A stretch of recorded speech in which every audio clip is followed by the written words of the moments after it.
All right, so I just had this terrible tea, and I feel bad. I feel bad about you as well. You're probably really frustrated trying to find your passion. And most of the content on YouTube, well, some of it is good, not gonna argue, but these guys, they take forever to get to the point. So that's why I'm gonna make it super easy for you. I'm gonna explain everything you need to know in 1 minute. And after this, you're probably not gonna learn much. So if you feel like you got all the information that you needed, just close the window and go do something else. First off, what is passion? Passion is a very strong, positive emotion that you're feeling towards something. Essentially, something that you really, really, really enjoy.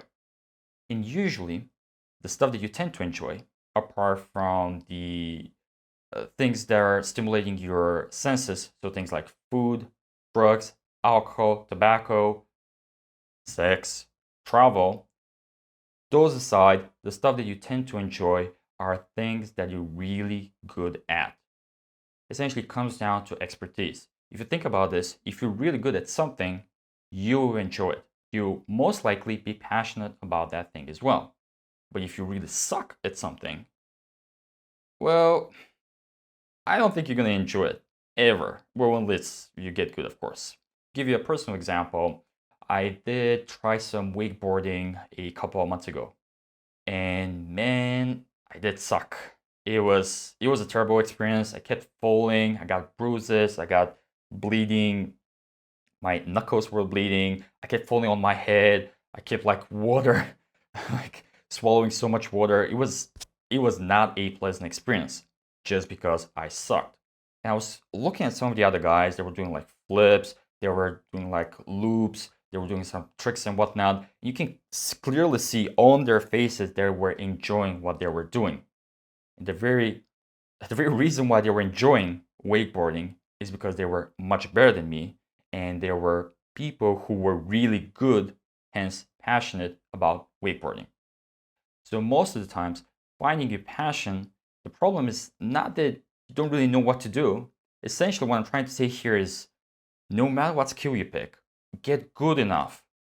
Get to a point where you are almost an expert or an expert. It's very hard to not enjoy it and not be passionate. In fact, they interviewed like different people from different fields, and they tried to find why some people are really passionate about what they do and why some people are not so passionate. And what they did find was that the people who are most passionate about their profession, about their career, were those who were working in that field the longest. Essentially, if you look working for, let's say, 10 years doing the same thing, you're probably also good at it. It's very hard to be working that long and not actually get some kind of an expertise in that field. So the better you become, the more passionate you become about your profession, job, career, choice, whatever you're doing.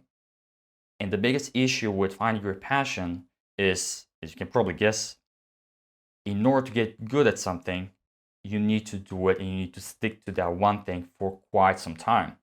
And that's why a lot of people they try different things, trying to find their passion, and they're just dipping their toes and oh, I did this for 2 months and it didn't really work out. You know what? It's not my passion. So how the hell is it supposed to be your passion when you're not even good at it?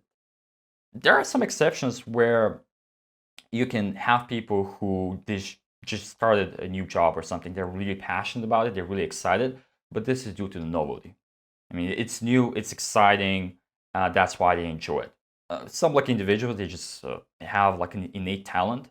So right from the start, they're like really good at what they're doing, so they enjoy it a lot more. That's the passion.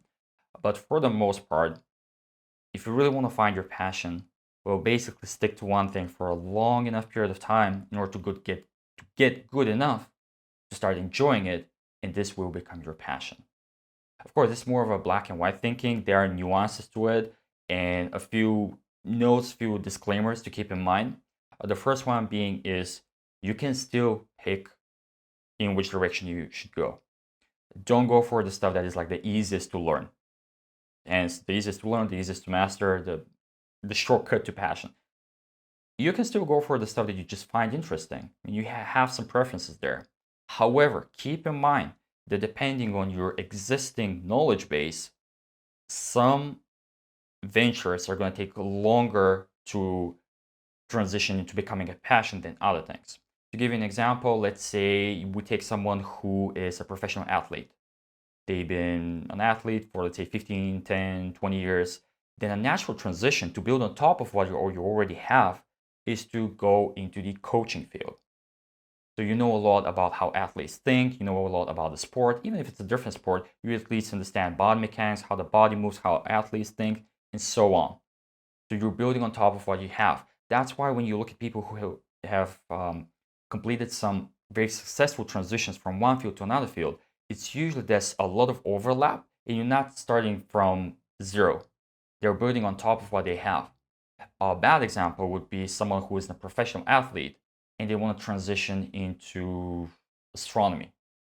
Just something super random. There's really no overlap there. Their existing experience counts for basically nothing when it comes to the stars and astrology and whatnot.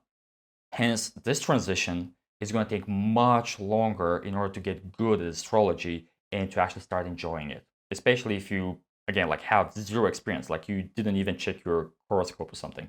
So you don't even know the names of the stars or the planets. Hence, where you're starting from, your existing knowledge base makes a difference. Then a couple of other points. Also, the environment itself does make a difference. So even if it's, let's say you pick a job and environment where it's very toxic, you don't really get along with the people. Well, no matter how good you're getting, you're not really going to enjoy the environment. Hence, it's going to be really hard to get passionate about what you're doing. To build on top of this, autonomy and essentially having control over what you're doing also makes a big difference. And there's an overlap with a different point, which is you want to be able to grow. So autonomy and the ability to grow. Some professions, some fields, they don't provide you what you need. So you're going to be stuck doing the same thing. You cannot grow, you cannot expand, you don't even have any autonomy. You cannot do things the way you want to be doing them.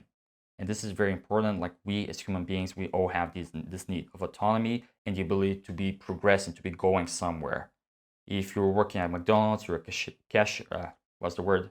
But if you're just working at McDonald's, like most job titles, they are not very exciting. There's not a lot of opportunity to be growing, and at the same time, you don't really have control over the process. You're just being told what to do, and that's it. So that's why when you're selecting a field, a profession, a career, think about the opportunities to be growing, and of course, autonomy comes with growth.